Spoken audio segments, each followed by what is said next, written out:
जय हिंद, नमस्कार। स्वागत है आप सभी का। देखिएगा, आज दरअसल ये एक प्रकार से पीवाईक्यू वाले जो क्वेश्चन आपके यहाँ प्रीवियस ईयर क्वेश्चन जो रेलवे में पूछे गए हैं, रेलवे की अलग अलग परीक्षाओं में, चाहे वो आपका एनटीपीसी हो, ग्रुप डी हो, एएलपी हो, वो तमाम तरीके की परीक्षाओं में जो सवाल पूछे गए थे, क्योंकि मैंने आपको स्टेप बाय स्टेप चीज़ें तो बता दी, लेवल भी आपका जो भी था वो टॉप लेवल तक, नीचे से लेकर के एकदम टॉप लेवल तक आपको पहुंचा दिया मैंने। लेकिन कल जब मैं ये कह रहा था कि लगभग लगभग क्लास में कल शाम को ही कि मैं कह रहा था कि आपके यहाँ जितने भी टाइप थे वो लगभग मैंने पढ़ा दिए हैं, तो कुछ एक आधा दो लोगों के कमेंट थे कि सर अभी कुछ क्वेश्चन रह गए हैं।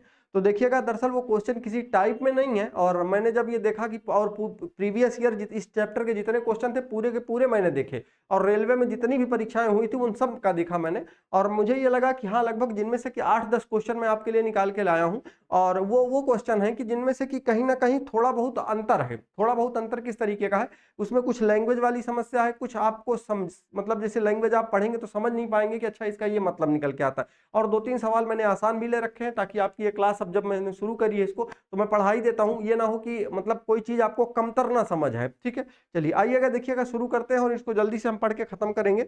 और आज की क्लास जैसा आपको पता है कि ये प्रीमियर क्लास होगी। प्रीमियर का मतलब ये है कि पहले से क्लास ये लगी रहेगी, 7 बजे अपडेट हो जाएगी और आप आराम से अपना पढ़ते रहेंगे। ठीक है, और जैसा भी आए आप वीडियो को रोक रोक करके आप कमेंट, आप अपना भी आप सवाल लगाने के बाद अपने कमेंट आप देते रहिएगा। जैसे पीछे सवाल दिख रहा है, पहला बहुत आसान सवाल दिया है मैंने, तो आप इसको लगाएंगे और उसके साथ साथ बताएंगे भी कि इसका उत्तर क्या आया है। आइए फिर इसके बाद हम चलते हैं सवालों की तरफ, और वहीं से इसकी शुरुआत करेंगे। और जरा मैं पेन ढूंढ देता हूँ, पेन कहाँ चली गई, उधर रखी है। हाँ, ये है भाई। आओ देखते हैं। देखिएगा, अगर हम बात करें इस चैप्टर की तो कहा यह जा रहा है कि यदि 330 पेंसिलों को राजेश, सुरेश और चंदन के बीच क्रमशः 1, 2 और 1 के अनुपात में बांटना है, तो ये तो काफी आसान सवाल है, क्योंकि इस तरीके के सवाल मैं आपको पहले भी करा चुका हूँ। वो ये एक ही चैप्टर में नहीं, कई चैप्टरों में कराया जा चुका है। तो देखिएगा, जस्ट मिनट। आओ देखो, अगर हम बात करें 330 पेंसिल हैं, तो अगर इनके बीच बांटना कितने में है, 1, 2 और 1 के अनुपात में, यानी इनका अनुपाती क्यों कितना है, 4 है। तो ये कहा जा रहा है, दरअसल ये 4 का मान दिया गया है। 4 का मान कितना दिया गया है, 4 का मान दिया गया है 330 दिया गया है। ठीक है, आप भी कमेंट करते हुए स्पीड में बना करके देखेंगे, स्पीड में है ना, कोई दिक्कत की बात नहीं है। अगर आप इसको काटेंगे तो 4 7 28, 4 8 32, दशमलव में आएगा कितनी पेंसिलें मिली। तो चंदन को कितनी पेंसिल, चंदन कौन से नंबर पे, दूसरे नंबर पे। ठीक है, कोई बात ना है, आराम से लग जाएगा, ऐसी तो कोई दिक्कत नहीं है। देखो, अगर मैं बात करूं तो 330 का आधा कितना हो जाएगा, 330 ही था, के बीच क्रमशः इतने के अनुपात में वितरित किया गया है। तो चंदन को कहीं ऐसा तो नहीं कि इसके पहले 1 लिखा रहा हो, 330 का आधा, कुछ गलत कर दिया मैंने। क्या ऑप्शन में गलत है क्या किताब? जस्ट मिनट, मैं देख लेता हूँ, 1 मिनट। किताब में कहाँ पे था सवाल, कहाँ है किताब वो वाली जिसमें से सवाल निकाला गया था? अच्छा, देखते हैं। अच्छा, 1/4, 2/3 और 1, 2 और 1 दिया गया है। अच्छा, 4 और 3 अनुपात में है। ठीक ठीक ठीक ठीक, इसीलिए तो स्कैन करने पे वो आया नहीं। 4-3-3 है ना, 4-3-3, ठीक है। हाँ भैया, देखो, दरअसल ये सवाल इसलिए मैंने लिया था, ये क्रमशः ये जो अनुपात यहाँ पर लिखा गया, ये दरअसल ये गलत लिखा गया है। इसमें अनुपात में क्या है, 1/4, और नहीं, संभवतः हाँ, 1/4 अनुपात 1/3 अनुपात 1/3, है ना। मैं जरा देख लेता हूँ, हाँ दिखाओ जरा, देखें, यही लिखा हुआ है ना। हाँ, 1/4, अच्छा, 2/3 और 1/3 ना, हाँ ठीक है, यही लिखा है। इसका मतलब यह है कि 2/3 इस अनुपात में इसको बांटना था, इस अनुपात में इसको वितरित किया गया है। तो बताना था कि आखिरकार जो चंदन है, चंदन को कितनी पेंसिलें मिली थी, ये पूछा गया था। ये इतना आसान हुआ ही, तो मैं सोच रहा था इतना आसान सवाल ऐसे ऐसे विषय में पूछा जाएगा तो मतलब क्या रह जाएगा। देखिए, हमने आपको जैसे बताया था कि अगर कभी भी अनुपात इनके बीच में बटे सही में दिया जाए, तो आपको इन तीनों का लासा ले लेना होता है। जब आप लासा ले लेंगे तो लासा लेने पे आपको 4 और 3 का लासा आएगा 12, तो इसको आप 12 से गुणा कर दीजिएगा, इसको भी आप 12 से गुणा कर दीजिएगा, इसको भी 12 से गुणा कर दीजिएगा। आप देखेंगे कि 3 चौका 12, 3 चौका 12, और उसके बाद 4 3 12, यानी इनके बीच अनुपात बनेगा 3:8:4, ऐसे बनेगा 3:8:4। हाँ, इसको जरा चेंज कर लेंगे आप, 1/4 था यहाँ पे, 2/3 था और 1 बटे फिर से 3 था, ठीक है।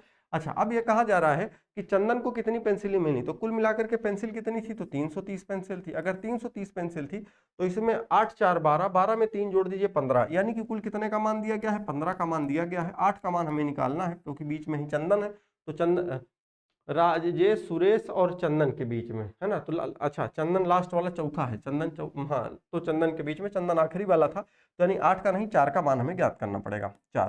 तो इसको जरा काट दीजिए, 15 दूना 30, 15 दूना 30, 22 को 4 से गुणा करेंगे, 22 4 हो जाए, 22 चौका हो जाएगा 88, ठीक है। अगले सवाल पे आते हैं।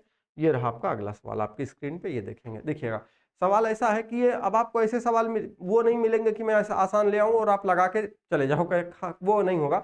थोड़ा आपको ये समझना पड़ेगा कि आखिरकार इसकी लैंग्वेज क्या है। और मैं ये देख रहा था कि दरअसल इस चैप्टर को भी, इस क्वेश्चन को भी जब मैं किताबों में देख रहा था तो उसको हमें लगता है इसको इस चैप्टर में शामिल करना ही नहीं चाहिए था, लेकिन क्वेश्चन था तो मैंने कहा लाओ अच्छा करा ही देते हैं। देखो सवाल कुछ ऐसा है कि 5 वर्ष पहले एक कंपनी को उसकी पूंजी निवेश का 60% नुकसान हुआ, 60% नुकसान हुआ।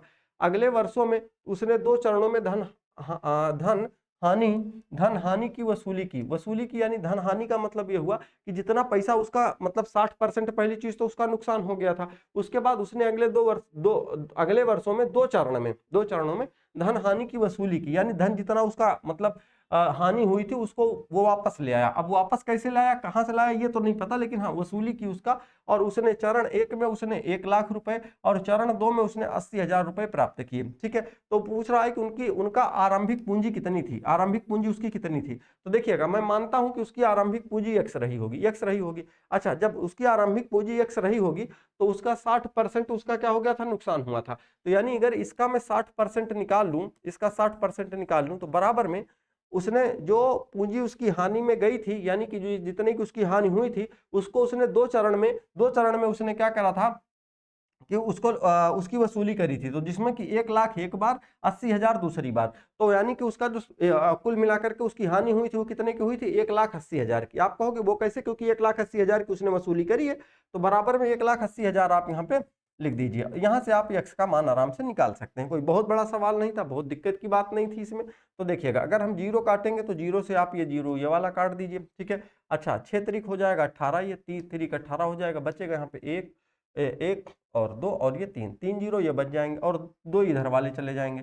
तो हम ये कह सकते हैं कि 3 लाख रुपए उसकी कुल मिलाकर के पूंजी रही होगी। x बराबर कितना आ गया, 3 लाख रुपए उसकी पूंजी रही होगी। आगे चलते हैं अगले सवाल पे। आपसे सवाल लग रहे हो कमेंट आप बिल्कुल करते रहिएगा, ये नहीं है क्योंकि आपको पता है आज वाली जो क्लास है आपकी रिकॉर्डेड है। रिकॉर्डेड का मतलब ये चलती तो एक प्रकार से लाइव के जैसे ही है, लेकिन अब उस समय आप क्या कमेंट करेंगे तो मुझे भी नहीं पता रहेगा।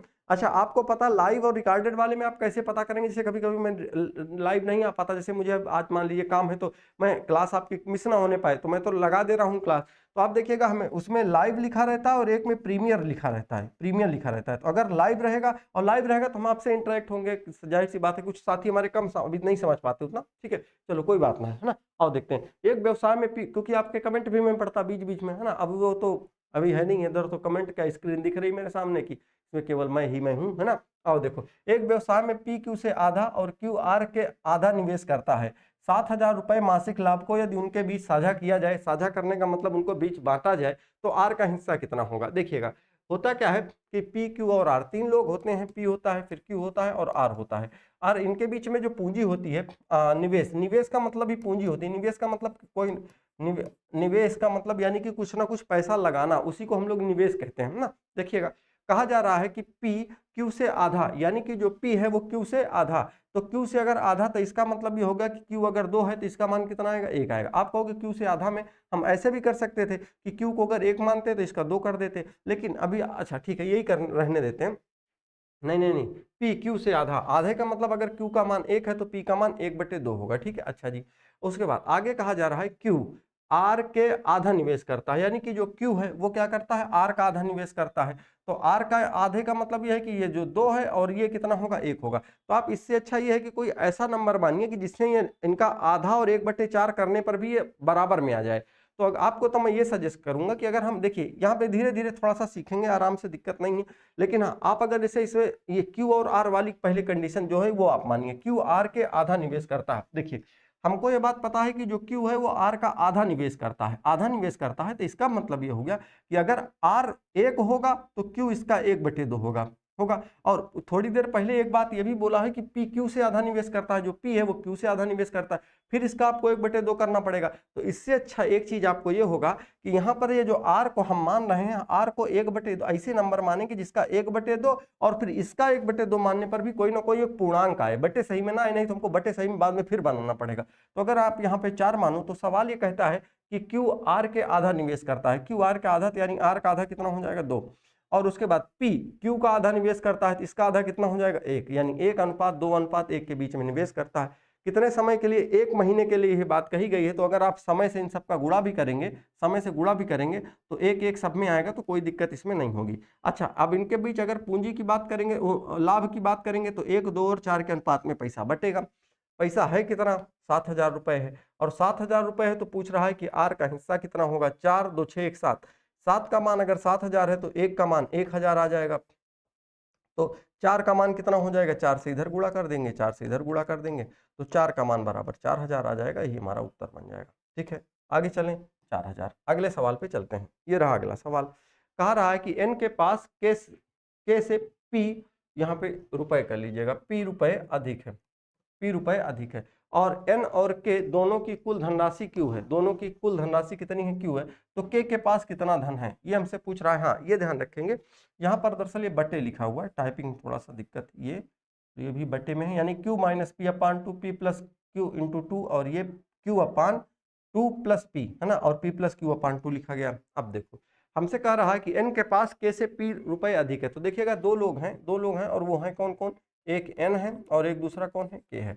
अब इन लोगों के पास ये कह रहा है कि N के पास K से P रुपए अधिक है, P रुपए अधिक है। अब हम P रुपए अधिक है, इसका मतलब ये है कि अगर K के पास मैं रुपए की बात करता हूँ, रुपया की अगर मैं बात करूँ, रुपया अगर K के पास X रुपए है तो इसके पास पता है कितना हो जाएगा? X प्लस P हो जाएगा, X प्लस P हो जाएगा। ठीक, अच्छा, उसके बाद आगे क्या कहता है कि N और K दोनों की कुल धनराशि Q है, दोनों की, यानी N और K के पास जितनी भी धनराशि है उसको अगर हम जोड़ दें तो बराबर में कितना मिलेगा? हमको Q मिलेगा। तो ये पूछ रहा है कि K के पास कितना धन है, K के पास कितना धन है, यानी अगर हमको X का मान पता चल जाए। अच्छा, X का मान भी ऐसे नहीं आएगा कि 1, 2, 3, 4 आ जाए, P और Q के फॉर्म में आएगा। तो हम यहाँ से X का मान हमको पता चल जाएगा, तो हम बता देंगे कि K के पास कितना रुपया है। अच्छा, आगे हमसे एक चीज बोला है कि N और K के पास में Q की धनराशि कितनी है? Q है। तो अगर हम N और K को दोनों को जोड़ दें, X प्लस P और प्लस का X बराबर में क्या क्या लिख दें? हम यहाँ पे Q लिख दें। क्या लिखें? Q। अच्छा, Q लिख दें, Q। तो K के पास कितना धन है? हाँ, तो K के पास कितना धन है ये चीज पता करेंगे तो देखो यहाँ पे क्या हो जाएगा आपका? ये 2x हो जाएगा, बराबर में क्या होगा? Q minus P। अच्छा, Q माइनस T, ये 2 नीचे चला जाएगा तो 2 यहाँ आ जाएगा। तो मैं कह सकता हूँ कि Q माइनस P अपान 2, Q माइनस P अपान 2, ये किसके पास धन होगा? ये x का मान है, क्योंकि 2 को मैंने नीचे भेज दिया तो x यहाँ नहीं बचा है, ये आप ध्यान रखेंगे, यहाँ पर x नहीं बचा है, यानी कि x बराबर कितना आ जाएगा? इतना, यानी इसके पास धनराशि कितनी हो जाएगी? तो इतनी हो जाएगी। यही ऑप्शन नंबर हमारा डी वाला फिर सही हो जाएगा। ठीक है, आगे बढ़ें अगले सवाल की तरफ, आइए चलते हैं। देखिएगा, हाँ, अगला सवाल ये रहा, रवीना और सुनीता के पास कुल 127 रुपए हैं, सुनीता और अविनाश के पास 153 है, जबकि अविनाश और रवीना के पास 160 रुपए हैं। रवीना के पास कुल कितना धन है? देखिएगा, इस तरीके के सवाल ये x प्लस वाई और y plus Z, Z plus x बराबर मान करके करते थे, कोई बात नहीं है। आओ यहाँ करना पड़ेगा ऐसा। इसमें दरअसल ये दे तो दिया गया इस चैप्टर में, इस चैप्टर वही मैंने कहा ना कि अलग अलग चैप्टर अलग अलग सवाल में ढूंढ के लाया हूँ, जो जो नियम पढ़ाए उस नियम पे लगभग नहीं करेंगे इनको। अगर आपको बेसिक चीजें थोड़ी बहुत आती है तो वहां से भी आप लगा ले जाएंगे। बोला क्या है? रवीना और सुनीता, रवीना और सुनीता के पास यानी R प्लस S के पास कितना है? 127 रुपए है। ठीक है, दूसरा सुनीता और अविनाश के पास, सुनीता और अविनाश के पास कितना रुपया है? 153 रुपया है। ठीक है, अच्छा, उसके बाद अविनाश और रवीना के पास, अविनाश और रवीना के पास कितना है? तो 160 रुपए है। ठीक है, अच्छा, अब अगर हम देखिएगा इन तीनों को जोड़ दें, मान लीजिए मैं इस समीकरण को मानता हूं पहला, इसको दूसरा और इस वाले को तीसरा, ये 3 समीकरण है। अगर हम तीनों को जोड़ दें तो आप ये देखोगे, तीनों को जोड़ने के बाद आपस में आप देखोगे कि R कितनी बार है? तो 2 बार है। एक R आप देखेंगे तो ऊपर की तरफ है, यहाँ पे, यहाँ है, दूसरा R यहाँ है।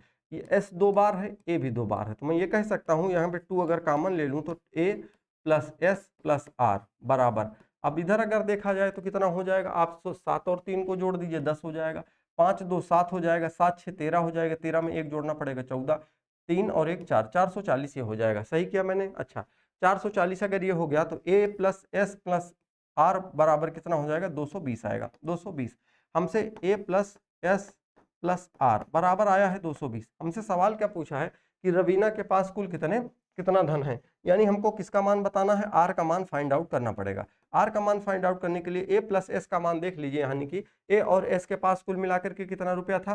तो 153। कितना था? 153। ए प्लस एस की जगह हम यहाँ चाहें 153 लिख दें और 153 इधर लिखेंगे तो यही 153 उधर जाकर के इसमें से घट जाएगा। 153 जब घटेगा तो हम ये कह सकते हैं कि कुल मिलाकर के इधर यानी कि बचेगा 7, यहाँ पे 6 67 हमारा उत्तर हो जाएगा। आई बात समझ में? C option.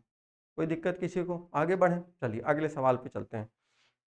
अगला सवाल ये रहा, 1600 को 3 भागों में इस प्रकार विभाजित कीजिए, यहाँ पे कीजिए होना चाहिए, कीजिए सम्मानित शब्द, कि पहले भाग के 7वें, दूसरे भाग के 5वें और तीसरे भाग के चौथाई भाग बराबर हों। तो आप देख रहे होंगे कि कल इस तरीके का सवाल हमने आपको नहीं पढ़ाया था, लेकिन हाँ आप यहाँ समझेंगे, कोई दिक्कत नहीं है। कह रहा है कि 1600 रुपये है, कितना है? 1600 रुपये है, और इसको आपको 3 भागों में बांटना है।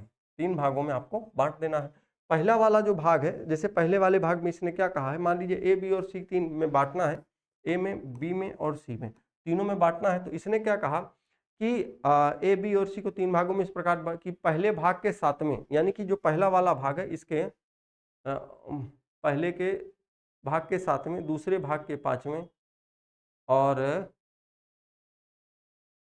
हाँ तीसरे भाग के चौथाई भाग। अच्छा मतलब ये है चौथाई भाग करना है ना इसका, यानी चौथाई भाग बनाना है।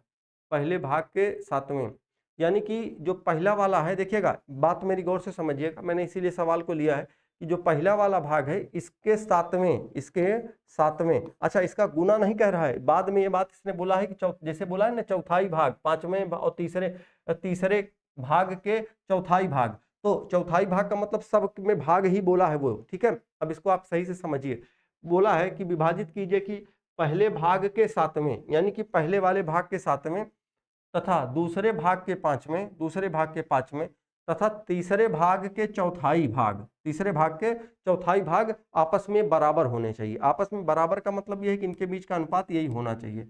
अब बात ये आती है कि अगर हम इसमें ए बी और सी का अगर अनुपात निकाल दें, तो वहां से हम आंसर बता सकते हैं आसानी से।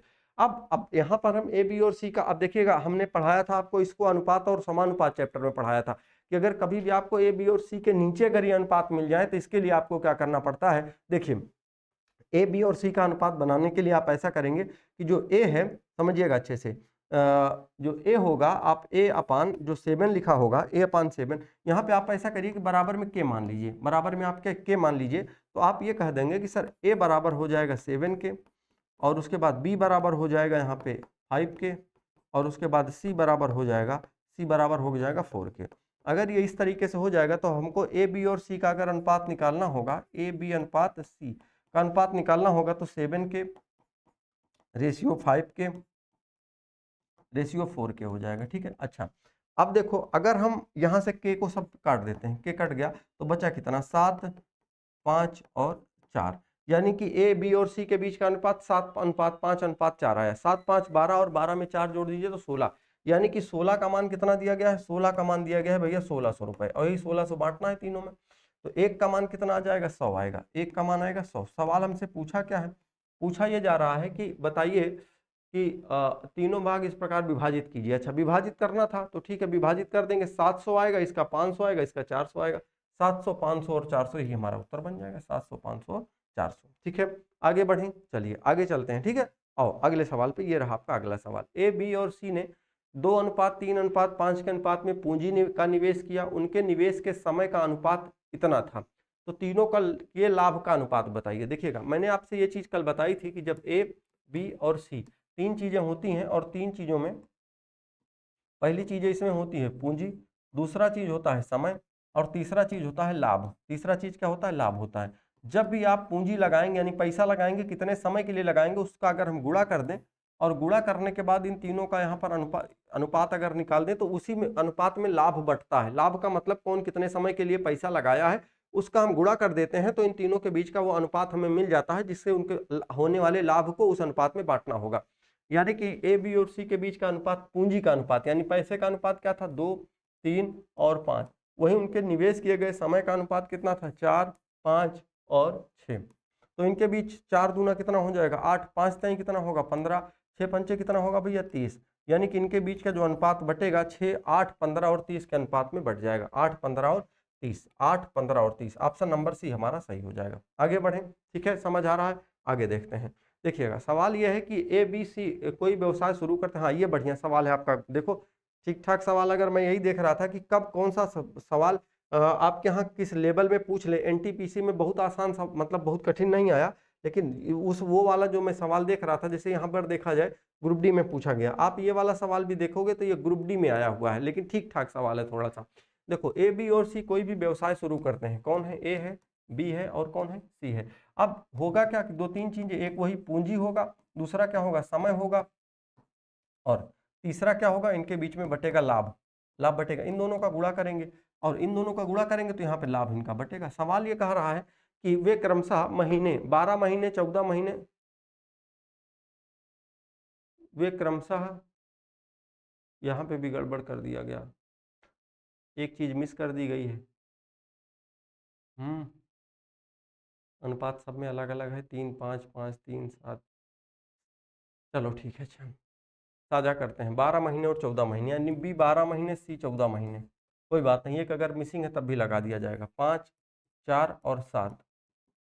देखो अच्छा क्या बोला है कि लाभ का अनुपात, रुकिए गड़बड़ किया मैंने। इसमें दिक्कत ये आएगी कि संख्या एक दी नहीं गई है, ढूंढना पड़ेगा और क्या। कोई बात नहीं, ढूंढ लेते हैं। वे क्रमशः महीने 12 महीने और 14 महीने के लिए साझा करते हैं। 12 महीने और 14 महीने, देखो ये सवाल देखो इसमें कितना है, गालो कहाँ था कौन सी किताब में। हाँ वे क्रमशः महीने 12 महीने और 14 महीने के लिए साझा करते हैं। तो इनके बीच लाभ का अनुपात 5:4 और अनुपात 7 है। लाभ तो ये बट गया। और अगर बात करें समय की तो 12 और 14 महीने, तो लाभ दिखाओ, एक एक महीना उसमें नहीं है।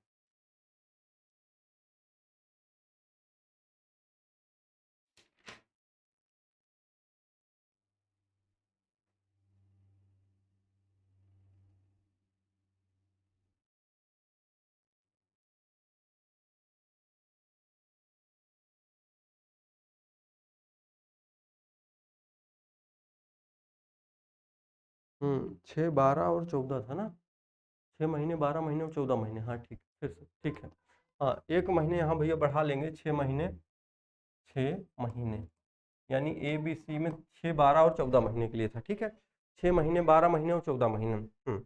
तो देखो अगर 6, 12 और हाँ 14, यानी कि समय कितने का था 6 का, और 12 का, और कितने महीने का 14 महीने का था, ठीक है। अच्छा जी, अब अगर यहाँ हमसे ये पूछा है कि ये बताइए कि इनके बीच में आप ये बताइए कि समय, वो जो पूंजी लगाए होंगे वो किस अनुपात में होगी।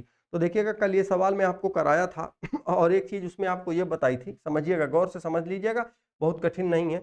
देखिएगा जैसे ए बी और सी ने पहली चीज तो पूंजी लगाई होगी, कुछ ना कुछ पैसा लगाया होगा। दूसरी चीज ये रही होगी कि ये समय भी लगाए होंगे, तो कोई 14 महीने के लिए, कोई 12 महीने के लिए, कोई 6 महीने के लिए। इन तीनों के बीच में लाभ बटा तो 7, 4 और 5 में बटा। आपको याद होगा कि जब कल मैं यही चीज पढ़ा रहा था, सवाल आपको क्या दिया गया था, सवाल आपको ये दिया गया था कि अगर वो समय, जैसे समय दे दिया गया था कि कोई 6 महीने, कोई 12 महीने, कोई 14 महीने के लिए अगर पूंजी लगाता है और लाभ उनके बीच में बराबर बांटा जाता है। लाभ कितने में बढ़ता है, बराबर, 1:1, 1:1, ऐसे ही बताया था। और हमने कहा था अगर पूंजी निकालनी हो तो आपको क्या करना होता है, 1/1/T1 अनुपात 1/T2, यही बताए थे ना, 1/T3 बताए थे। अच्छा 1, दरअसल वो जो 1 लिखा हुआ था यहाँ पे, ये 1 लिखा हुआ था 1, दरअसल इनके बीच का ये अनुपात था, उनके बीच का ये अनुपात होता है। लेकिन यहाँ पर लाभ का आज अनुपात दे दिया है, लाभ का अनुपात दिया है, तो आपको घबराना नहीं है, बल्कि आपको क्या करना है कि ये जो 5:4 और अनुपात 7 ये दिया गया है, इसमें आपको क्या करना पड़ेगा कि अगर हमें पूंजी ज्ञात करनी है तो इसमें अब पूंजी का, चूंकि पूंजी का आपको अनुपात ज्ञात करना है, तो पूंजी का अनुपात आप ज्ञात करने के लिए सबसे पहले आप क्या करते थे, नीचे T1 रखते थे। T1 यानी समय कितना है 6, ऊपर यहाँ पर 1 लिखा रहता तो आप 1 लिखते थे, यहाँ 5 लिखा है 5 लिख दीजिए, बात खत्म। दूसरे में क्या करते थे, T2 लिखते थे नीचे, यानी 4, ऊपर इसमें समय कितना दिया गया है 12, तो 12 लिख दीजिए, ठीक है। अच्छा सॉरी उल्टा लिख दिया मैं, उल्टा लिख दिया हूँ। देखो नीचे कितना होगा 12, ऊपर कितना होगा आपका ये 4, क्योंकि सब में लाभ बराबर बराबर होता था। अच्छा अभी आप देखोगे अभी वो आ भी जाएगा, बताऊंगा आपको। देखो फिर उसके बाद इसमें T3 लिखते थे, तो T3 कितना है 14 दिया गया है, लाभ कितना था तो 7। कल लाभ बराबर बराबर था तो मैं एक एक लिखता था, आज इसने लाभ का अनुपात दे दिया है तो हमको पूंजी ज्ञात करनी है। अब देखो यहां से अगर काटूंगा तो 4 3 12 और 7 दूना 14 हो गया। अच्छा उसके बाद अगर हम देखें तो यहाँ पर कुल मिला के कितना आ जाएगा 6 आएगा। कितना आएगा इनका 1 6 3 और 2 का एलसीएम कितना आएगा 6, तो इसको 6 से गुणा कर दीजिए, इसको भी 6 से गुणा कर दीजिए, इसको भी 6 से गुणा कर दीजिए, तो आपको एक अनुपात मिल जाएगा। तो 6 से 6 कट जाएगा, 3 दूना 6 हो जाएगा और 2 तिहाई 6 हो जाएगा, यानी 5:2:3, 5:2:3 इनकी पूंजी लगी रही होगी। अच्छा 5:2:3 में 5:2:3 में पूंजी लगी रही होगी, निवेशों का अनुपात ये रहा होगा। एक चीज और समझ लीजिए, देखिए अच्छा अगर आपको दरअसल बात ऐसी थी ना कि अगर आप ये सब चीज भूल जाएं तो आपको अगर कभी भी 2 चीजें दे दे तीसरी आपसे पूछ ले तो वो अनुपात ही पूछ रहा होगा। तो आपको यहाँ पर दरअसल आप चाहते तो ऐसा कोई नंबर तीनों लिखना था कि इनको इनका गुणा करने के बाद ये अनुपात बन जाए। आप कहोगे सर ये 5 और 6 का गुणा करने पे ये अनुपात थोड़ी बन रहा है, नहीं कर लीजिए, 5 छक्का 30 हो जाएगा, ठीक है। उसके बाद 12 दूना कितना होगा 24 होगा, 14 दूना 28, 14 तियां 42 होगा, यही होगा। अगर आप देखोगे तो ये सारे के सारे नंबर 6 से कट जाएंगे, 6 पंचे 30, 6 चंग नहीं उसके बाद 6 चौका 24 और 6 सते 42, ये अनुपात बन भी जाएगा आपका, क्योंकि इन दोनों के गुणा करने पे ही, क्योंकि पूंजी और समय का गुणा करते हैं तभी तो हमें लाभ पता चलता है, वही सेम अनुपात यहाँ लिखा गया है। ठीक है आगे बढ़े, ठीक सवाल था, बढ़िया, शायद हमें लगता है आज के सेशन का सबसे ठीक ठाक सवाल यही था। अगला सवाल ये रहा आपकी स्क्रीन पे, देखिए सवाल हमसे ये पूछ रहा है कि राजा ने 44,000 की पूंजी के साथ एक सब्जी का व्यवसाय शुरू किया। ठीक है, किसका व्यवसाय शुरू किया, सब्जी का। अब क्लास कितने मिनट की हो रही, 26 मिनट के आसपास, ठीक है। हाँ, राजा ने 44,000 की पूंजी के साथ सब्जी का व्यवसाय शुरू किया। तो देखिएगा कौन कौन है भैया, राजा है, नाम राजा है तो काम भी राजा होगा, और यहाँ पे पूंजी लगाई इन्होंने। पूंजी इनकी कितनी थी, पूंजी पूंजी कितनी थी, पूंजी थी इनकी 44,000 रुपये, यानी 4400 कह सकते हैं आप, 4400 रुपये थी। ठीक है, ज़्यादा ही छोटा हो गया है। 4400 रुपये थी, पूंजी व्यवसाय शुरू किया। कुछ महीनों को बाद रंगा, अरे वाह क्या क्या नाम आया, रंगा भी आ गया भाई, रंगा 2400 की पूंजी के साथ व्यवसाय में जुड़ गया। रंगा कितना लगा दिया, 2400 रुपये लगा दिया, ठीक है। अच्छा उसके बाद जुड़ गया, रुपये 1200 के कुल वार्षिक लाभ में से रंगा का हिस्सा 800 रुपये था। रंगा का हिस्सा कितना था, 800 था। रंगा एक साझेदार के तौर पर इस व्यवसाय में कब शामिल हुआ, यानी इस व्यवसाय में रंगा कब, यानी कितने महीने बाद कह लीजिए या कितने दिनों बाद या जो भी है, क्योंकि 1 साल तक व्यवसाय चला है, तो रंगा कब शामिल हुआ। देखो बात ऐसी है कि इनके बीच में ओवरऑल 2 चीजें हैं। सबसे पहले आपको पता है पूंजी, पूंजी यहाँ लगाएंगे, ये लोग पूंजी लगाएंगे और पूंजी के साथ साथ ये समय भी लगाएंगे, समय भी देंगे। अब हमें अगर समय की बात करें तो राजा का जो समय था वो कितना था, पूरा 12 का 12 महीने था। रंगा का पता नहीं है, लेकिन रंगा हाँ x वर्ष में x महीने मान लेता हूँ। आपको पता है कि जब इन दोनों का अगर मैं अनुपात निकालूंगा, इन दोनों का अनुपात निकालूंगा, तो अगर चूंकि इन दोनों का जो गुणा होता है उसी से गुणा करने के बाद ही अनुपात निकल के यहाँ आता है। अच्छा अगर अनुपात इनका अनुपात हम निकालेंगे तो आप देखिएगा 2 जीरो से 2 जीरो काट देंगे, 12 दूना 24 हो जाएगा, और 2 से इसको काटेंगे तो 22 हो जाएगा। तो आप ये लिख सकते हैं कि इनके बीच जो लाभ होगा, लाभ का अनुपात बटना चाहिए, लाभ का अनुपात बटना चाहिए 22:x में आना चाहिए, 22:x में आना चाहिए। अब अगर इनका राजा और रंगा के बीच का जो लाभ होगा वो 22:11 के 22:x के अनुपात में होना चाहिए। आपने कहा ठीक है। दरअसल होता क्या है कि ओवरऑल कुल मिलाकर के कितना पैसा मिलता है इनको लाभ के तौर पे, 1200 रुपये मिलता है। और अगर 1200 में से 1200 रुपये में वार्षिक लाभ में से 1200 रुपये के कुल वार्षिक लाभ में से राजा का हिस्सा 800 है, यानी कि राजा को कितना मिल रहा है, 800 मिल रहा है। राजा को कितना मिला, राजा को 800 रुपये अगर मिलता है तो इसका मतलब रंगा को कितना मिलेगा। आप कहेंगे सर रंगा को 1200 में से यानी कितना मिल जाएगा, 400 रुपये और इसको मिलेगा। अच्छा ठीक है, 400 रुपये अगर इसको मिल रहा है तो हम ये चीज कह सकते हैं कि यानी इन दोनों के बीच में लाभ का जो अनुपात था वो 800 और बटे कितना था, 400, यही तो था। अच्छा यहाँ से अगर हम निकालेंगे, भाई देखो उत्तर x का मान निकालना है, तो 2 जीरो से 2 जीरो काट दीजिए, 4 दूना 8 हो जाएगा, ये कितना हो जाएगा, 11 हो जाएगा। x बराबर कितना आ जाएगा, 11। x बराबर आया कितना, 11। इसका मतलब ये हुआ अगर 11 आया, इसका मतलब ये था कि पूंजी जो लगी थी वो कितने महीने के लिए लगी थी, 11 महीनों के लिए लगी थी। कितना, कितने महीने के लिए, 11 महीने के लिए। अच्छा 11 महीने के लिए अगर पूंजी लगी थी तो इसका मतलब ये हुआ कि ये शुरू में तो ये शामिल था नहीं, कुछ महीने बाद ही आया। अब कुछ महीने बाद का मतलब 1 महीने बाद आ जाए, चाहे 2 महीने, चाहे 4 महीने बाद आ जाए। अब अगर देखेंगे तो 11 महीने बाद पूंजी, अगर 11 महीने इसकी पूंजी लगी रही और कुल एक साल तक व्यापार चला, इसका मतलब शुरू के 1 महीने ये नहीं था, उसके बाद आया है। ऑप्शन थोड़ा सा टेढ़े मेढ़े दिए गए हैं, आइए देखते हैं। कह रहा है कि वर्ष समाप्त होने के 2 माह पहले, तो ये गलत होगा।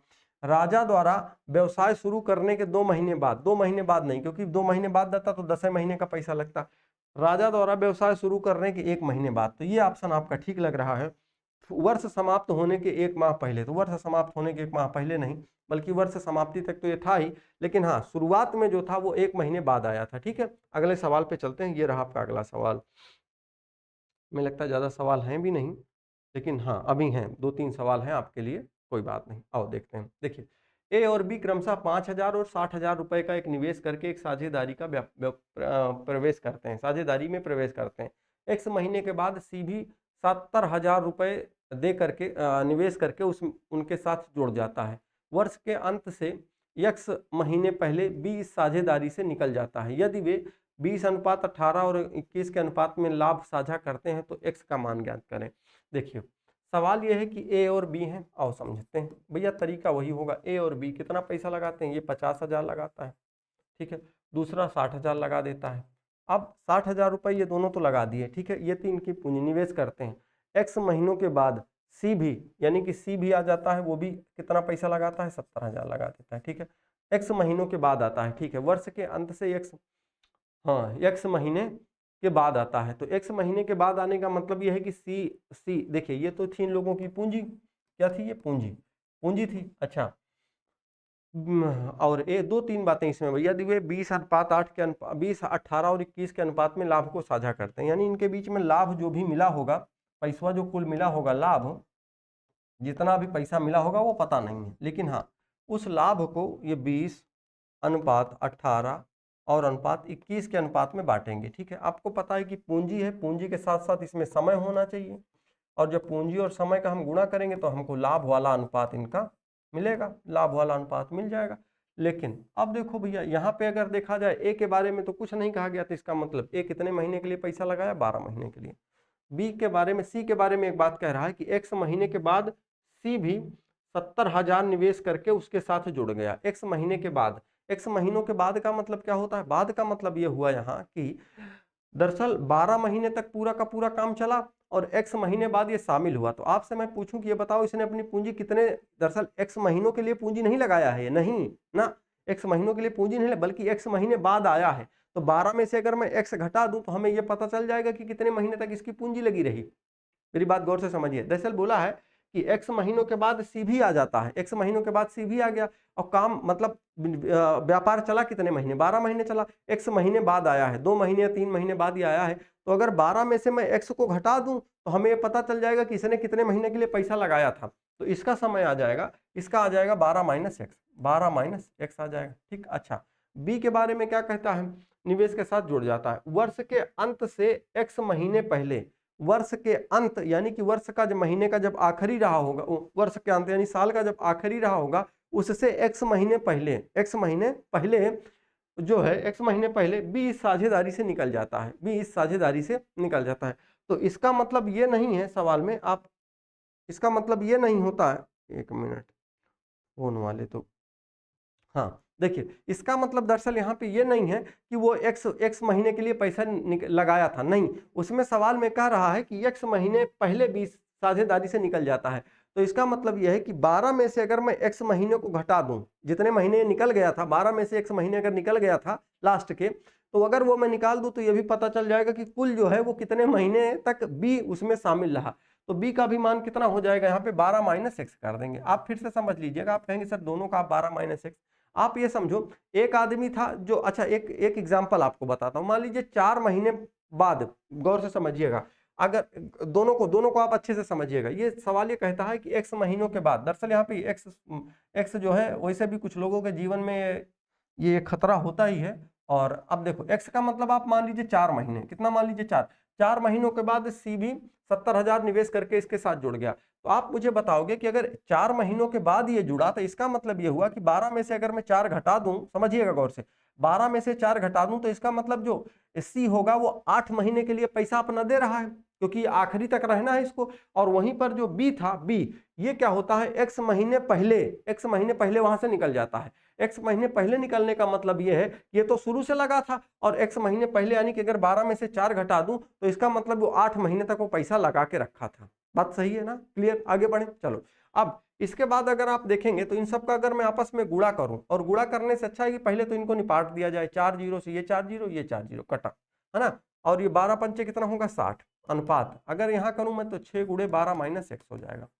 अनुपात कितना हो जाएगा 7 गुणे 12 माइनस एक्स। हमसे पूछा क्या गया है, हमसे पूछा गया है कि एक्स का मान ज्ञात करें। तो देखिए आपको क्या करना है कि इन दोनों का अनुपात अगर आप ले लीजिए, बराबर में 20 अनुपात 18 रख दीजिए, 20 अनुपात 18 रख दीजिए, यहां से हम एक्स का मान निकाल लेंगे। देखिए ये लिख सकता हूं मैं कि 60 बटे 60, 60 नहीं 6 और 12 माइनस एक्स बराबर इन दोनों का अनुपात 12। अच्छा एक चीज और समझ लीजिए, चाहे इन दोनों का आप ले लीजिए तो यहां से निकाल लीजिए, चाहे इसका और इसका ले लीजिए तब भी आप निकाल लेंगे, तो उसके लिए इन दोनों का अनुपात आपको लिखना पड़ेगा। ठीक है, चलो तो अब यहां से अगर 60 बटे इतना मैं लिख देता हूं, 60 बटे 6 माइनस 6 इंटू 12 माइनस एक्स, तो 20/18 हो गया ये। अच्छा अगर यहां से देखिएगा काटम पीटी करें तो 20 तिहाई 60 हो जाएगा और 6 तिरिक 18 हो जाएगा, है ना, 3 उधर चला जाएगा तो 9 बन जाएगा, इधर कितना होगा 12 माइनस एक्स हो जाएगा। अगर 12 को उधर भेजूंगा तो बचेगा कितना, x बराबर माइनस का 3 बचेगा। x बराबर आया कितना हमारा 3 आया, उत्तर हमारा कितना हो जाएगा, x का मान ज्ञात करिए तो x का मान कितना आया हमारा 3 साल, यही 3 महीने, यही उत्तर बन जाएगा। आगे बढ़े अगले सवाल पे आते हैं। ठीक है, हाँ, सूरज और विमल ने एक व्यापार शुरू किया, उन्होंने वर्ष में 8,400 रुपए लाभ के रूप में कमाया। ठीक है, वर्ष के अंत में सूरज को उसके लाभ के हिस्से के रूप में 4,500 रुपए की प्राप्ति हुई। सूरज और विमल द्वारा व्यवसाय में निवेश की गई राशि का अनुपात बताइए। पहली चीज तो इन्होंने ये नहीं बताया सवाल में कि जो सूरज और विमल है वो कितने महीने के लिए पैसा लगाया था, तो इसका मतलब शुरू से लेकर के लास्ट तक 12 के 12 महीने थे। ठीक है, आओ देखते हैं। तो सूरज है और सूरज के साथ साथ दूसरा कौन है भैया, विमल है, विमल।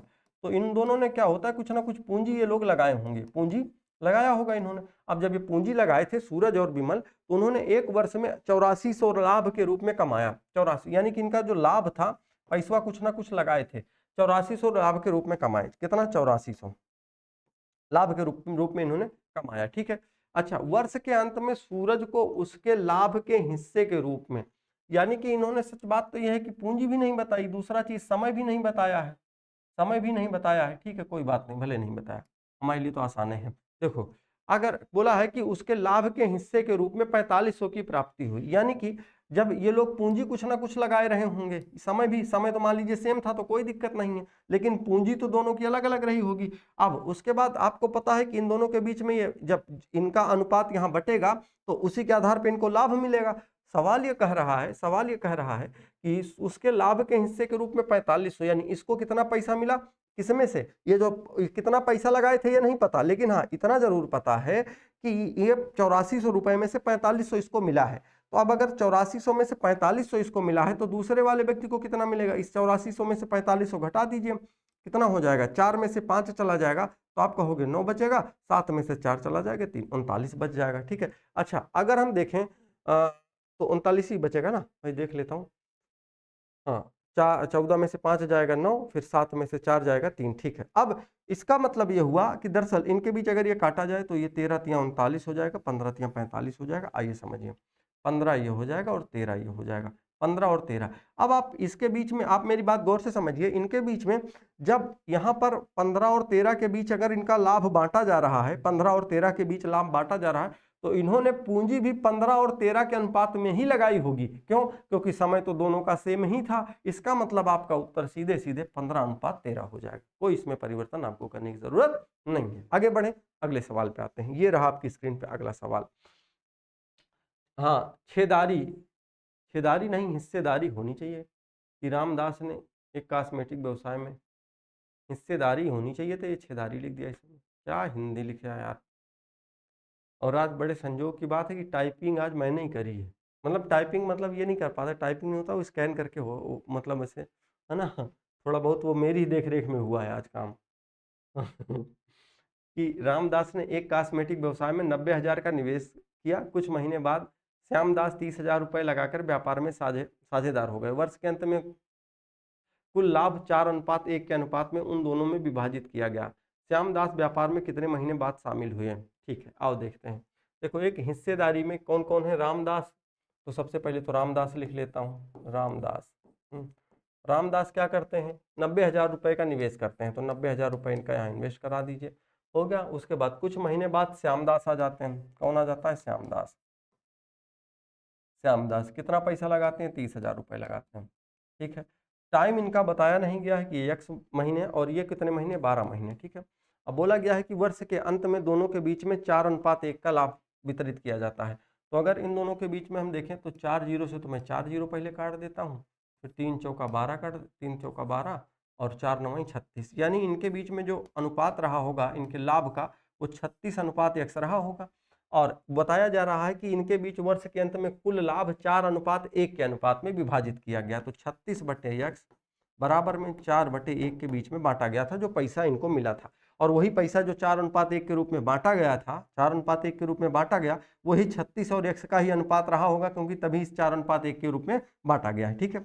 यहाँ से अगर निकालेंगे तो 4 नौइयाँ हो जाएगा 36, x बराबर आपका कितना आ जाएगा? तो आप कहोगे सर x बराबर आ जाएगा यहाँ पे 9। और अगर x बराबर 9 आया तो इसका मतलब ये नहीं है, ऑप्शन में भी 9 नहीं है, तब तो ठीक है। इसका मतलब ये नहीं है कि 9 महीने बाद वो शामिल हुआ, नहीं, सवाल में पूछा है कि व्यापार में कितने महीने बाद शामिल हुआ। तो अगर वो इसका मतलब ये हुआ कि उसकी पूंजी कितने महीने तक लगी रही? 9 महीने तक लगी रही। 9 महीने तक लगी रही तो इसका मतलब वो 3 महीने बाद उसमें शामिल हुआ था, क्योंकि काम कितने साल चला था? 1 साल, 1 साल यानी 12 महीने, 9 महीने उसने मतलब व्यापार में था वो। तो इसका मतलब ये हुआ कि 9 महीने बाद वो 3 महीने बाद जो है वो व्यापार में शामिल हुआ था, ठीक है। चलिए, तो देखिएगा आपका ये जो चैप्टर था ये समाप्त होता है। और इसके जो प्रीवियस आप देख रहे होंगे जितने भी सवाल थे, आप ये देख रहे होंगे थोड़ा डिजाइन आज कम ठीक लिखा है, केवल ये लिखा गया है कि हाँ आरआरबी एनटीपीसी कौन कौन, उसमें थोड़ा सा ये सुधर जाएगा, कोई दिक्कत नहीं है ना, ये धीरे धीरे।